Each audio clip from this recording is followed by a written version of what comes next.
Hello guys, welcome back to our channel Hum Tum in England. My name is Gaurav. My name is Avi. और आज की जो video है ये बहुत ही इंपॉर्टेंट होने वाली है, क्योंकि आज हम डिस्कस करने वाले हैं स्टूडेंट के खर्चे क्या क्या होते हैं यहाँ पर। तो जब आप इंडिया से डिसाइड करते हो कि भाई यूके आना है और यूके आने के लिए क्या क्या खर्चा होने वाला है, उसके बारे में आज हम डिस्कस करने वाले हैं। हमें काफ़ी सारे लोग जो है वो मैसेजेस करते हैं कि भाई यहाँ पर कौन से कोर्सेज करें, कौन सा कोर्स सस्ता है, कौन सा महंगा है, और क्या क्या महंगा तो नहीं पूछते लोग कौन सा कोर्स सस्ता है, कौन सी यूनिवर्सिटी अच्छी है और कितना खर्चा होएगा यहाँ पे आने का, ट्यूशन फ़ी कितनी है, यहाँ पे रेंट का क्या खर्चा है और क्या क्या खर्चे होते हैं। तो ये बारे में आज डिस्कस करते हैं। तो स्टार्ट करते हैं फिर आज की वीडियो से।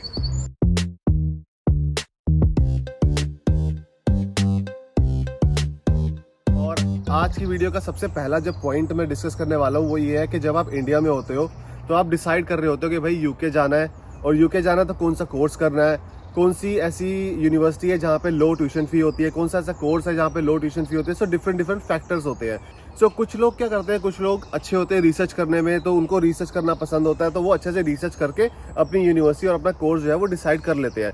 लेकिन कुछ स्टूडेंट्स ऐसे होते हैं जिनको नॉलेज नहीं होती, जिनके यहाँ पे कॉन्टैक्ट्स नहीं होते हैं, तो उनको कहीं ना कहीं से हेल्प लेनी पड़ती है। और हेल्प लेने के लिए सबसे पहला जो खर्चा आता है वो आता है कंसल्टेंट का खर्चा। अगर आपको नॉलेज नहीं है किसी चीज के बारे में तो there is no harm taking any help from these consultant. तो ऑन एन एवरेज जो ये कंसल्टेंट्स होते हैं वो they can charge you between 20,000 rupees to 50,000 rupees on an average. इससे ज़्यादा भी हो सकता है, इससे कम भी हो सकता है, depending on which consultant you go to. तो ये एक कॉस्ट जो है वो आपको दिमाग में रखनी चाहिए। तो इसके बाद जो सेकंड आपका खर्चा है, जब आप डिसाइड करते हो चलो ठीक है आपने कंसल्टेंट के पैसे आपने डिसाइड कर लिए कि ये एक पैसे हैं जो कि आपके टोटल अमाउंट में ऐड हो गए। अब उसके बाद सेकंड जो खर्चा है वो है ट्यूशन फी का खर्चा। तो ट्यूशन फी की बात करी जाए तो वो कोर्स पे डिपेंड करता है कि भाई कौन सा कोर्स कितने का है। यूके में काफ़ी एक्सपेंसिव कोर्सेज भी हैं, काफ़ी सस्ते कोर्सेज भी हैं, डिपेंड करता है आप कौन सी यूनिवर्सिटी में जा रहे हैं। तो अगर कम से कम कोर्स की भी बात की जाए तो 13,000 पाउंड कम से कम किसी भी कोर्स में लगेंगे यहाँ पे, और इससे ज़्यादा भी लग सकते हैं, इससे कम मुश्किल है। बट आप जब यूनिवर्सिटी में अप्लाई करते हो तो आप यूनिवर्सिटी से बात कर सकते हो, वो आपको स्कॉलरशिप प्रोवाइड कर सकते हैं डिपेंडिंग ऑन कि आपका स्कोर कैसा है, आपकी पिछली स्टडीज़ में क्या स्कोर है आपका, कितनी परसेंटेज है आपकी, अगर आप आईएल्ट्स दे रहे हो तो आईएल्ट्स में क्या स्कोर आया आपका। तो ये सब चीज़ों पे डिपेंड करता है। तो आपकी जो ट्यूशन फी है ऑन एन एवरेज मिनिमम मान के चले तो 13,000 पाउंड है। तो अब जो नेक्स्ट खर्चा है जो अगेन बहुत इम्पॉर्टेंट खर्चा है जो आपको माइंड में रखना पड़ेगा, दैट इज़ लिविंग कॉस्ट। तो यहाँ आने से पहले आपको ट्यूशन फी भरने के बाद भी आपको अपनी लिविंग कॉस्ट जो होती है, यहाँ पे रहने का खर्चा, वो पहले से ही सारे स्टूडेंट्स को दिखाना पड़ता है। तो आउटसाइड ऑफ लंदन यहाँ पे जो खर्चा आपको दिखाना होता है वो होता है somewhere between 9,500 pounds to 10,000 pounds. तो 9.5 लाख से लेकर 10 लाख तक। और अगर लंदन की किसी यूनिवर्सिटी में, क्योंकि यहाँ पे जो लंदन सिटी है वो काफ़ी एक्सपेंसिव है, you will have to show somewhere between 15,000 pound to 16,000 pounds. तो मतलब 15-16 लाख रुपए आपको लिविंग कॉस्ट दिखानी पड़ेगी यहाँ आने से पहले। इसके बाद अब क्या खर्चा आता है, सबसे इम्पोर्टेंट वो है वीज़ा फीस। तो वीज़ा का खर्चा कितना होगा, तो वीज़ा का जो खर्चा है एक बंदे का, अगर स्टूडेंट वीज़ा पे अगर आप आ रहे हो तो वो होता है 350 पाउंड, जो कि है अराउंड 35,000 के अराउंड। तो 35,000 जो है वो आपका वीज़ा फ़ी का खर्चा आएगा। उसके साथ ही साथ जब आप वीज़ा अप्लाई करते हो तो आपको एक IHS फीस पे करनी पड़ती है, which is immigration health search charges. तो ये जो होते हैं आपके हेल्थ केयर सर्च चार्जेस होते हैं, जो कि पहले कम थे लेकिन अब जो है वो काफ़ी इन्होंने बढ़ा दिए हैं, जो कि पर ईयर 624 पाउंड है, 624 pound, which is around 62,000 something. So 62,000 जो है वो पर ईयर का है। सो अगर आप मास्टर्स करने आ रहे हो और अगर आपकी 1 साल की पढ़ाई है तो आपको अराउंड इतना देना पड़ेगा स्टार्टिंग में फर्स्ट वीज़ा के लिए इंडिया से। और अगर आप अंडर ग्रेजुएट कोर्स करने आ रहे हो, अगर 3 साल की पढ़ाई है तो आपको 3 साल के अकॉर्डिंग वो पैसे देने पड़ सकते हैं। सो ये था एक IHS का खर्चा और था वीज़ा फीस का खर्चा। अब इसके बाद और क्या खर्चे है वो आपको अभी बताने वाली है। तो वीज़ा और IHS फ़ी भरने से पहले एक और फ़ी है जो गौरव भूल गया बताना, विच इज़ TB टेस्ट। सो आपको TB टेस्ट करवाना पड़ता है यूके में अगर जो भी आ रहा है एज अ स्टूडेंट, तो उसकी कॉस्ट भी आपको माइंड में रखनी पड़ेगी। The test will cost you 2,500 rupees. तो 2,500 रुपये है, लेकिन वो भी आपको माइंड में रखने पड़ेंगे। और वीज़ा के टाइम पे आपको ये TB टेस्ट की रिपोर्ट भी सबमिट करनी पड़ती है। तो अब तक के क्या क्या खर्चे हो गए, कंसल्टेंट फ़ी हो गई, ट्यूशन फ़ी आपने पे कर दी, लिविंग कॉस्ट हो गई, TB टेस्ट हो गया, वीज़ा फ़ी आपने कर दी, IHS फ़ी कर दी, तो ये सारे खर्चे होने के बाद you are ready to go to UK। तो नेक्स्ट खर्चा UK जाने के लिए क्या होता है बताओ? फ्लाइट। सो प्लेन में जाएंगे ना, ऐसे तो जा नहीं सकते। तो अगला जो खर्चा है वो ऑब्वियसली है फ़्लाइट टिकट्स। फ़्लाइट टिकट्स का खर्चा भी आपको माइंड में रखना पड़ेगा। तो the flight ticket can normally cost you between 25,000 to 30,000 rupees. लेकिन ऑब्वियसली ज़्यादा भी हो सकता है, कम भी हो सकता है। कोविड का टाइम चल रहा है तो अब तो काफ़ी ज़्यादा है, but on an average normally 25,000 to 30,000 rupees की फ़्लाइट हो सकती है एक साइड की।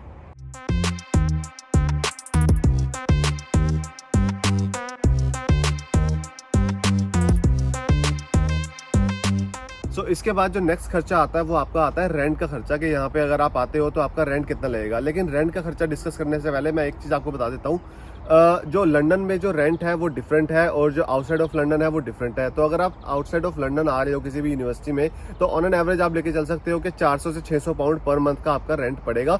डिपेंड करता है आप कैसे हाउस में रह रहे हो, हाउस शेयर कर रहे हो, स्टूडेंट एकोमोडेशन में रह रहे हो या फिर कोई और प्राइवेट एकोमोडेशन में रह रहे हो। और अगर आप लंदन की बात की जाए तो 600 से 800 पाउंड आपका खर्चा आएगा पर मंथ का। इसी के साथ अगर आप बिल्स की बात की जाए तो 30 से 50 पाउंड पर मंथ का आपका बिल्स है, जैसे कि इलेक्ट्रिसिटी हो गया, वाटर हो गया, गैस हो गया, इन सब का आपका खर्चा आने वाला है। वो भी आप रेंट में इंक्लूड कर सकते हो। तो अगर आपका रेंट जो है वो 450 पाउंड है तो उसमें 50 पाउंड और ऐड कर दो तो 500 पाउंड जो है आपका रेंट और बिल्स का खर्चा आएगा। कई बार क्या होता है कि जो एकोमोडेशन होती है, जैसे स्टूडेंट एकोमोडेशन है, उसमें बिल्स जो है वो इंक्लूडेड होते हैं आपके पूरे रेंट के अंदर। तो रेंट का और बिल का अलग अलग खर्चा नहीं होता, इंक्लूडेड होता है स्टूडेंट एकोमोडेशन के अंदर। अगर आप स्टूडेंट एकोमोडेशन की वीडियो चेक करना चाहते हो तो जो एम्बर स्टूडेंट है उसकी आप वीडियो चेक कर सकते हो। वो बहुत ही अच्छा स्टूडेंट एकोमोडेशन प्रोवाइड करते हैं यहाँ पर, उसके ऊपर हमने वीडियो बना रखी है।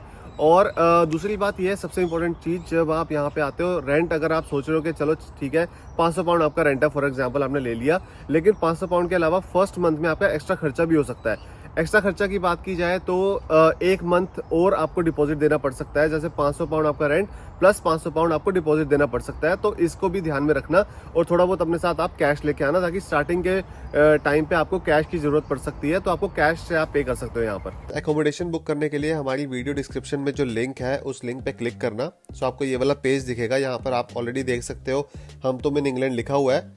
सो यहाँ से अगर आप बुक करते हो तो आपको 20 पाउंड का डिस्काउंट मिलेगा। और अभी मैं आपको बता दूं कि बुक कैसे करना है। अब इस पेज पर आप देख सकते हो इसकी जो रिव्यूज़ है, रेटिंग है, वो 9 आउट ऑफ 10 है। काफ़ी अच्छे रिव्यूज़ हैं इसके, और इसके काफ़ी सारे फीचर्स भी हैं। Fast booking, best prices, 24/7 support, free services, detail information like that. और बुक करने के लिए आपको सर्च बार में अपनी सिटी का नाम डालना है, फॉर एग्जांपल बर्मिंघम।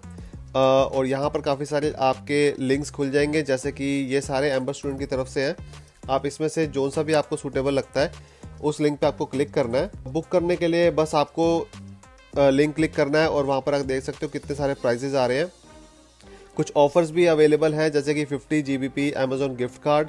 और नीचे जाओगे तो आपको सारी फैसिलिटीज़ दिखेंगी और ड्यूरेशन के हिसाब से यहाँ पर प्राइस दिखेगा, पर वीक का क्या प्राइस है। और जो सा भी आपको बुक करना है आप उस पर क्लिक कर सकते हो। क्लिक करने के बाद आपको यहाँ पर अपना नाम वगैरह डालना है। मैं क्लिक करके दिखाता हूँ। यहाँ पे आपको नाम, ईमेल और फ़ोन नंबर डालना है यहाँ पर, और उसके बाद वो आपको कांटेक्ट करेंगे और आपकी बुकिंग जो है वो फाइनलाइज हो जाएगी। तो भाई अब सारे खर्चे हो गए, आप यहाँ पे आ गए, रेंटेड अकोमोडेशन भी ले ली। तो जो अब नेक्स्ट खर्चों के बारे में जो आपको दिमाग में रखना है वो है ग्रॉसरी। तो भाई यहाँ पे आओगे, खाना तो खाना ही है, खाने के बिना तो ज़िंदगी है ही नहीं। तो नेक्स्ट खर्चा है ग्रॉसरी। तो ग्रॉसरी का खर्चा भी आपको दिमाग में रखना पड़ेगा। सो यहाँ पे एक बंदे का जो खर्चा है सिर्फ ग्रॉसरी अगर ले हम मिनिमम से मिनिमम भी, तो बिटवीन 100 पाउंड्स टू 150 पाउंड्स आपका लग सकता है। तो बिटवीन, अगर मैं इसको कन्वर्ट करूँ, 10 से 15 हज़ार की ग्रॉसरी एक महीने की लग सकती है। तो आप हमारी ये वाली वीडियो चेक कर सकते हो जहाँ पे हमने ग्रॉसरी शॉपिंग करी है ऑल्डी से। सो ऑल्डी काफ़ी अफोर्डेबल सुपरमार्केट है, तो आप यहाँ से अगर शॉपिंग करोगे तो आपको थोड़ा सा खर्चा सस्ता पड़ सकता है। सो अब बात करते हैं मोबाइल फ़ोन के खर्चे के बारे में। तो आप अगर इंडिया से आ रहे हो तो इंडिया से आप एक मोबाइल फ़ोन लेके आओ, जो कि मैं एडवाइस करूँगा स्टार्टिंग में एज अ स्टूडेंट। और इंडिया से ही जो आप फ़ोन लेके आ रहे हैं वो अनलॉक्ड होना चाहिए। तो आप यहाँ पे आके यहाँ की सिम ले सकते हो। और अगर सिम ओनली का खर्चा बताऊँ तो मैं 10 से 20 पाउंड का खर्चा वो आपका हो सकता है। डिपेंड करता है आप कितना डेटा यहाँ पे यूज़ करना चाहते हो। अगर ज़्यादा डेटा यूज़ करते हो तो 15 से 20 पाउंड का बिल आपका आ सकता है फ़ोन का। अगर आप फ़ोन कॉन्ट्रैक्ट लेना चाहते हो, यहाँ पे आके नया फ़ोन लेना चाहते हो, तो फ़ोन कॉन्ट्रैक्ट जो है वो मिनिमम 24 मंथ्स का होता है। तो इसके लिए आपको मिनिमम 2 साल का वीज़ा तो चाहिए ही चाहिए मोस्ट प्रोबेबली, तभी आपको वो कॉन्ट्रैक्ट जो है वो देते हैं। अगर आपका 1 साल का वीज़ा है तो 1 साल के ऊपर कॉन्ट्रैक्ट मिलना थोड़ा मुश्किल हो सकता है। लेकिन अगर आपका 2 साल का वीज़ा है तो 2 साल के वीज़ा के ऊपर आप यहाँ पे फ़ोन कॉन्ट्रैक्ट जो है वो ले सकते हो। और फ़ोन कॉन्ट्रैक्ट का खर्चा जो है वो मिनिमम से मिनिमम 30 से 45 पाउंड के बीच में आप लगा सकते हो। डिपेंड करता है कौन सा फ़ोन है, एप्पल का फ़ोन है, सैमसंग का फ़ोन है, तो वो डिपेंड करता है कौन सा फ़ोन आप लेना चाहते हो यहाँ पे। तो 30 से 45 पाउंड फ़ोन का कॉन्ट्रैक्ट है। और अगर सिम ओनली लेना है तो 10 से 20 पाउंड है। तो नेक्स्ट खर्चा जो आपको अगेन यहाँ पे आके दिमाग में रखना पड़ेगा, दैट इज़ ट्रैवलिंग। आपको हर कोई सजेस्ट करेगा कि आप एज अ स्टूडेंट आ रहे हो तो अपनी यूनिवर्सिटी के बिल्कुल पास आपको अकोमोडेशन लेनी चाहिए, ताकि एवरी डे का आपका यूनिवर्सिटी का खर्चा ना हो ट्रैवलिंग का। लेकिन आपको इधर उधर जाना है तो ट्रैवलिंग का खर्चा आपका हो सकता है। नॉर्मली जो एक दिन का बस पास आता है वो आता है 4 पाउंड 50 डिपेंडिंग ऑन आप कौन सी सिटी में हो। और मंथ का जो बस पास आता है वो आता है बिटवीन 43 to 45 पाउंड्स। तो आप मान के चलो कि 45 पाउंड्स आपका बस का खर्चा हो सकता है मंथ का। अगर आप ट्रेन पे ट्रैवल करना चाहते हो तो ये सारे जो ट्रैवलिंग के खर्चे हैं वो आपको दिमाग में रखने पड़ेंगे।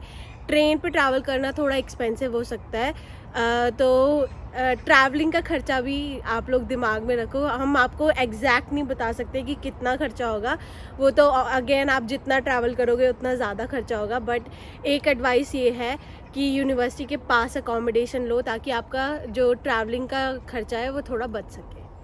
सो इसी के साथ कुछ ऐसे मिसलेनियस खर्चे हैं जो कि आपके ऊपर डिपेंड करता है कि आप उस पर कितना खर्च करना चाहते हो, कम से कम या ज़्यादा से ज़्यादा, तो वो आपके ऊपर डिपेंड करता है। तो उसमें कौन कौन से खर्चे आते हैं, जैसे कि गोइंग आउट, आप अपने दोस्तों के साथ बाहर घूमने जा रहे हो, कहीं ट्रैवल करने जा रहे हो, तो वो हो गया एक खर्चा। दूसरा खर्चा हो गया कि आप यहाँ पे टेक अवेज फूड ऑर्डर करते हो, घर पे कोई ऐसी सर्विस आपने डिलीवरू से आपने फूड ऑर्डर किया, या आप बाहर खाना चाहते हो तो वो खर्चा हो गया। उसके साथ साथ दूसरा खर्चा हो गया क्लोथिंग का, तो आप कपड़े खरीदना चाहते हो, यहाँ पे प्राइमार्क है, प्राइमार्क से आप कपड़े खरीद सकते हो। तो ये जो 3 खर्चे हैं ये कुछ ऐसे खर्चे हैं जो कि इंक्लूड नहीं है उसमें, लेकिन आपके ऊपर डिपेंड करता है कि आप इस पर कितना खर्च करना चाहते हो।